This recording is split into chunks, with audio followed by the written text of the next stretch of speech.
In this world, is the destiny of mankind controlled by some transcendental entity or law? Is it like the hand of God hovering above? At least it is true that man has no control, even over his own will. I also like how naturally the dynamic has changed in the story to being a group thing. Because for almost the entire story, it's been the Guts one-man show, and he's had to carry the entire story on his shoulders as the sole protagonist. But now, like, we've transitioned to this group dynamic where it's his party palling around with him. Like Shirk, Serpico, Farnese, Isidro, Puck, and Elvira, and they carry just as much of the focus of the story now, and the dynamic of their chemistry as characters bouncing off of each other. Guts has had to kind of take on a new role in the story. Like, he was this lone individual figure who the story was just like about, and now that there are these other characters, he's had to come into this new state, this new relationship with these people, and it's a good contrast to how he interacted with the Band of the Hawk back in the day. Because back in the Band of the Hawk, he was a young boy, and he was being kind of shanghaied into joining this group, being brought into this group when he was very introverted, and he had to learn how to open up and accept a group of people. He was so used to being on his own for years, and he was like wounded to being scared of fucking connecting with other people anymore. And then, like, we've got the new party here, and there's this great moment, like, after the fight with the... I think after this, after this, actually, they're probably gonna do it in the game, but they do harken back to his old comrades in the Band of the Hawk in comparing this new group. But it's just interesting because, like, Guts used to be the young man who was learning how to start depending on others, but now he's like the oldest character in the group, and he's kind of had to take on this mentor role. Now Guts is like the old, wise, experienced member that all of these other these younger characters are looking up to and depending on. Isidro, he's openly like teaching. He's teaching him how to become a swordsman. They're actually having training sessions where they're fighting with like a wooden sword and shit, with wooden sticks. And Isidro is like actually learning techniques, fighting techniques and life lessons from Guts.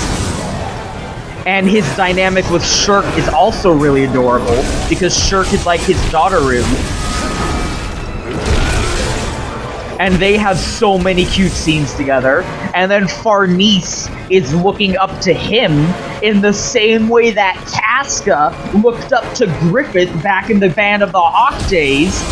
And Serpico is kind of his Guts. Someone who's just kind of being dragged along and is like confrontational towards him and doesn't have a positive relationship with him, even though they are comrades and fight alongside each other. And you're like, oh my god. And it's so seamless that you don't even like notice it. You can't go back and pinpoint the exact moment that the dynamic fucking took a swerve. It just feels so natural, the transition. Because it starts out with Guts alone, and then during these other arcs, Guts meets these new characters and is introduced to a new relationship with them, but they don't become traveling companions. He just, like, they're comrades in the spectrum in the spectrum of that arc and the way it progresses. Like when he meets Farnese and Serpico, they start out as antagonists and he is confrontational against them. And then as the situation gets larger, then there, these petty conflicts of men. The relationship between them deepens and changes. And then it's just the natural next logical progression of that evolution to where they join up and become traveling companions and buddy around the place. And now they have this positive relationship. And it just makes so much sense from a narrative perspective and is done so seamlessly that you don't really notice until you say, okay, buddy, to take a step back and go like, oh, like this is actually a huge departure from what Berserk used to be, where it was just Guts the Black Swordsman wandering around killing apostles. And now we're Guts the Black Swordsman and company. And you've seen just how he interacts with people on his own. And now the way he interacts with people who are constant companions with him is such a marked difference that you really start to see Guts' progression as a character. In a real way, like, the student has become the master. He went from being this young, immature, edgelordy character, and now he is the wizened, experienced grown-up. He's still imperfect and still flawed and still dealing with his own issues and imperfections and conflicts. But now he's like adopted these other characters and is helping them deal with their own bullshit as well.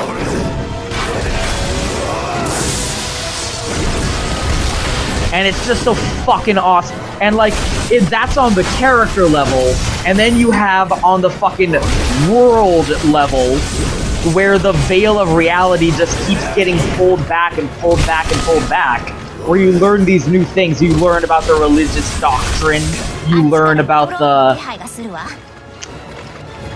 now you're learning about the magical elements, and the truths that you thought you knew about, like, the way the magic in this setting worked. Now you're learning that there's actually other factors at play with the learning how the magic works. And the veil just keeps getting pulled back, and you're discovering more and more of the truth of it. And it's just so interesting. It's a good story. Go read Berserk. It's very good. It's very good. It's not bad. 10 out of 10. It's okay. Game of the year. This game's fucking so good. I'm having such a good time pressing the XXX and the YYY and talking about Berserk. I'm having fun. It's so fun. Guys, it's a good time. I'm coming, honey.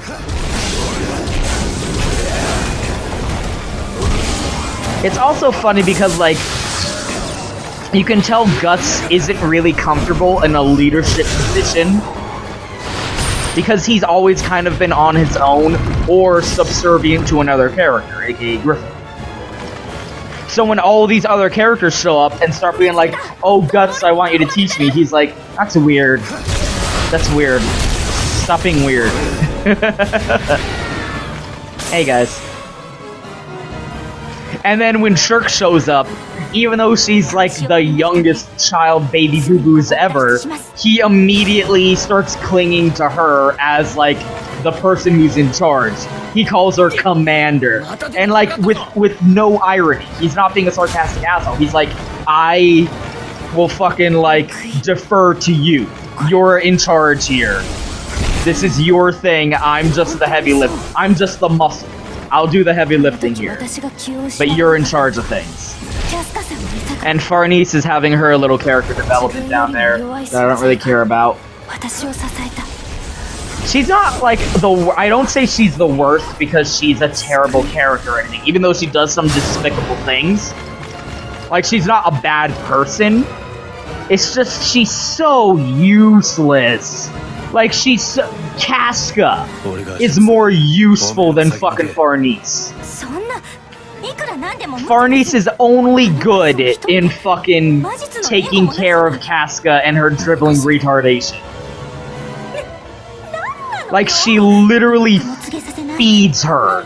She literally, like, here comes the choo-choo train, open wide, Casca. That's Farnese's only role. She's literally called the babysitter.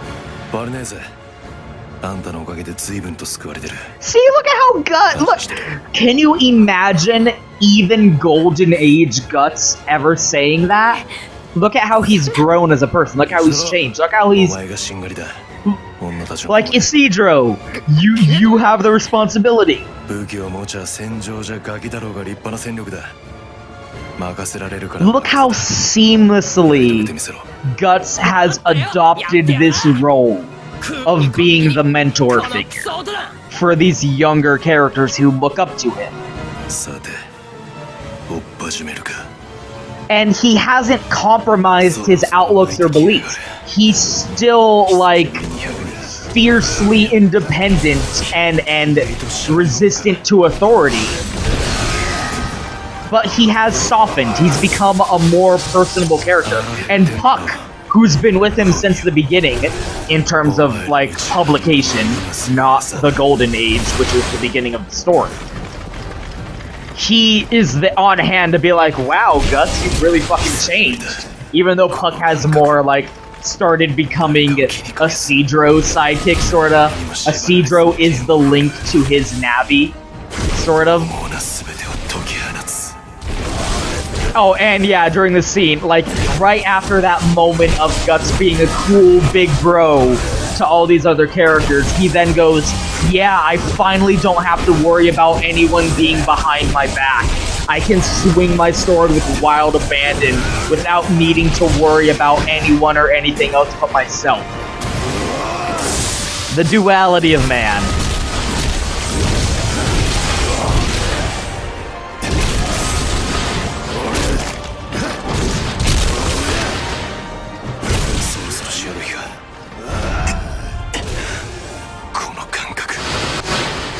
Ooh, how nostalgic. This feeling. Here we go.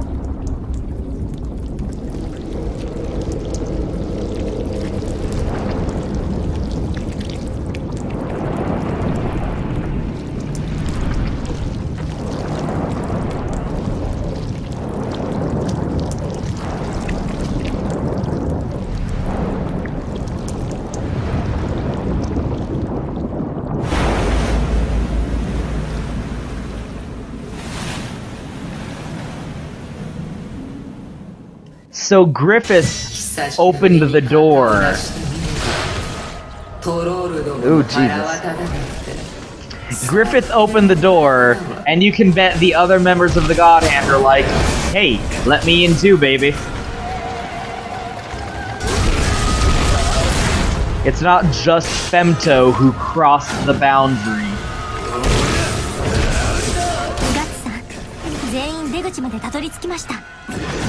I can't, I'm fighting an ogre bowels. She's literally made of ogre intestines, by the way. It's really gross. And these are the guts of the ogres that Guts has killed. Cheese and crackers. These are the guts of the ogres that Guts has been killing all this time. So it's almost like in letting loose, in reveling in his own bloodshed and malice and all that, and by spilling all these entrails, he sort of summoned her. He has sort of brought her into this plane with his, like, negative emotions and bloodthirst, and by fucking spilling all these blood and guts that she has taken form within. And also Slan is a fuck. Jesus Christ. Creep-ass bitch. Creep-ass bitch. She is so fucking weird.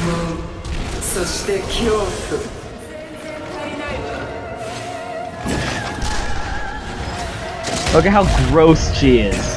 Fucking freak-ass bitch. Final. Skeleton Knight! Oh shit, I'm gonna die.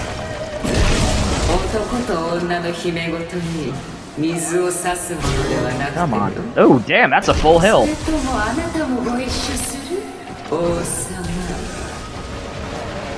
Ew, that's cool.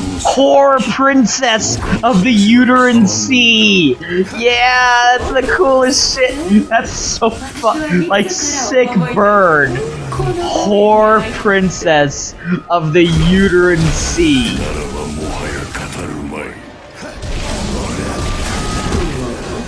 That's so that's such a fucked up thing to call someone.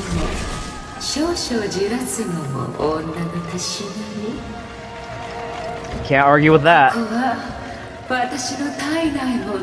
Bastard fetuses of darkness.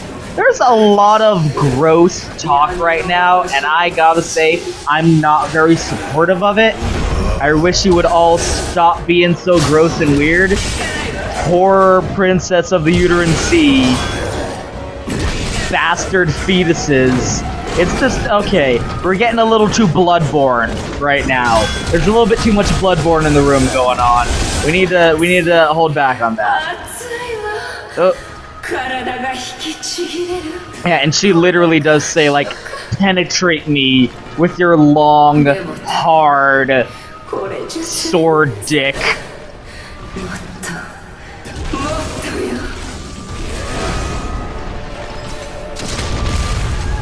Like, leaving nothing to the imagination, Slam. Man, is that even doing any damage? Should I be bothering to kill these guys? Nah, I didn't put that one. I'm figuring I don't need to bother with these guys. You hold them off, skeleton!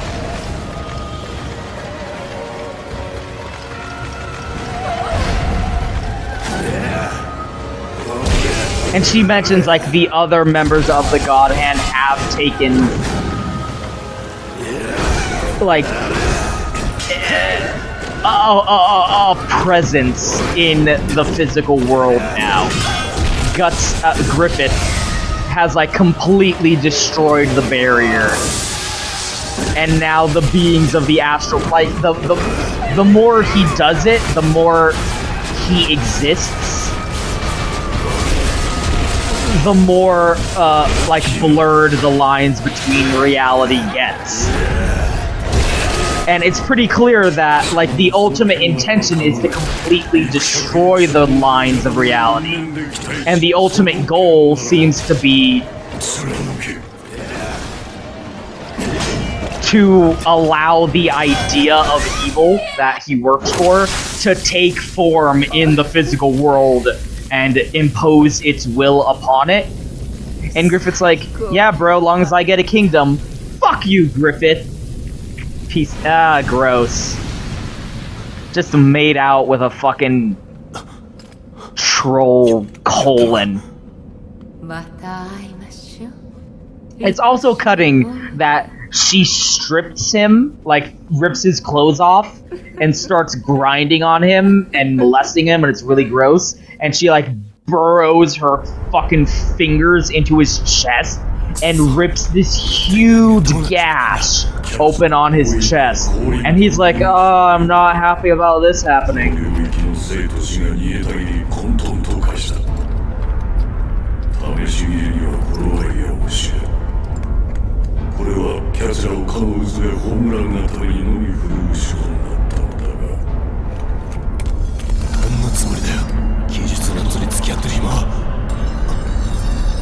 Yeah! The Balet Sword! This kind of doesn't make sense because the game didn't show it, but we have seen him collect Balets and eat them. Like, we've seen him, like, pick up a Balet and just shove in his stupid mouth. Like, at least twice in the past. So now you're like, oh, that's what that was. That's why he do that. That's why he do that. Also, there's this really fucked up scene of all these women who were stolen from the village that the trolls had kidnapped, and you just see this huge gang rape of trolls raping all these women, and it's pretty fucked up. But they save them. They save some of the women. A lot of them died, but they saved some of them. So right now, during the scene, imagine a bunch of shirtless, naked, raped women that are also there with them.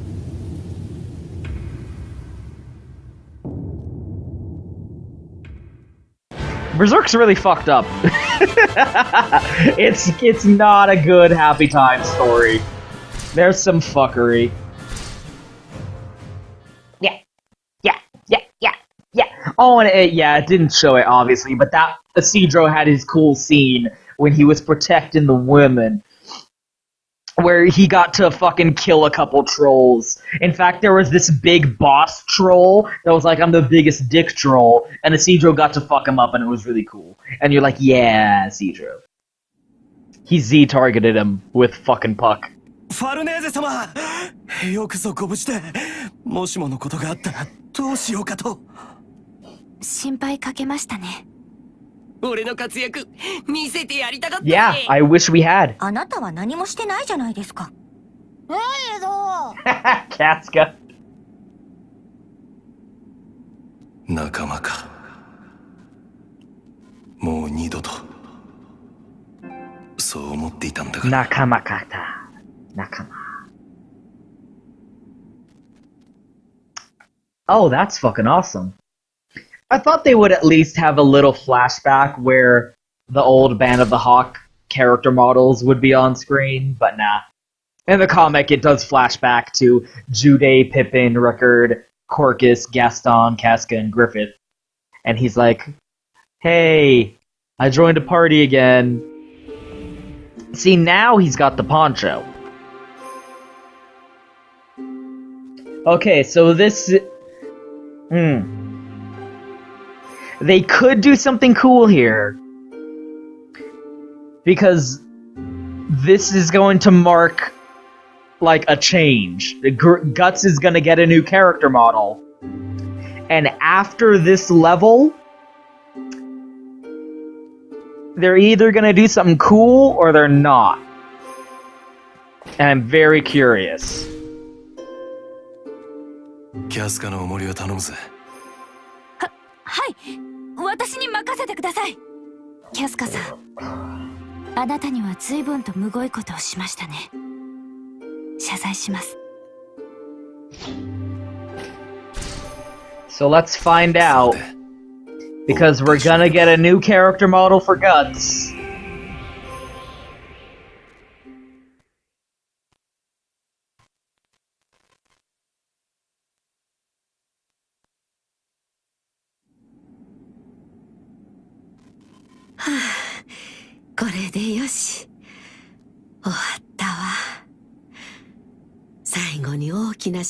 So woo, W-H-H-E-W.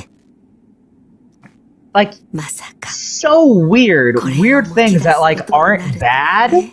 They're not something I can be like, oh, you fucked up, but it's such a weird couple of things. Like, every other cutscene, it feels like there's a weird little, what? なればこそこれからの旅路であの子たちには必要なものとなるでしょう。Yeah. Karmic. いいえ、私はそうは思いません。人は同じ過ちを繰り返すように見えるけれど、因果は決して円環ではない。You know what a spiral is? You know what another word for a spiral is? A drill. A drill that will pierce the heavens. Guts is the drill that will pierce the heavens. Ow. こうもあっさり結界を破られるなんて戦ってくださるの？でもどのみち私は。なればこそ安らかにあれ。For old time's sake. あなたの真心忘れないわ。古き友よ。I feel like the out-and-out revelation of who the Skull Knight is coming pretty soon, but you can pretty easily figure out what his deal is. It's not that hard to put it together just in your own head. It is kind of one of those things I hope that they never, like, just out-and-out have a panel going, this is who the Skull Knight is. Oh, I kind of hope it's one of those things that they never really call attention to when you're just left to be like, come to your own conclusions about, because it's really kind of obvious. そんなことない。私にできたのは些細なことだけ。クリフォトが閉じたのは何か別の力。私の術ではない。Don't be so down on yourself, honey. Oh yeah, Guts is all tired. Because Slan fucking finger banged him in the chest. The fact that, like, they're limited by the character models they created, but he's supposed to have this huge gash across his pectoral muscles. And naked. Like, he lost his... He doesn't have the Black Swordsman uniform anymore. Slan totally stripped him. She can talk telekinesis... Psych... What's the word?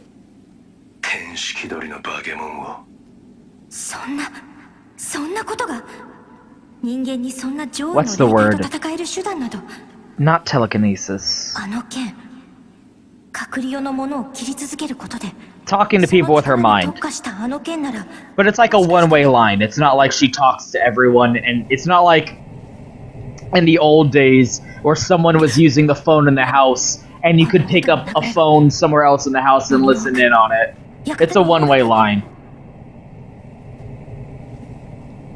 ファールネーゼとキャスカはここで待ってろ。館にヤバいのがいる。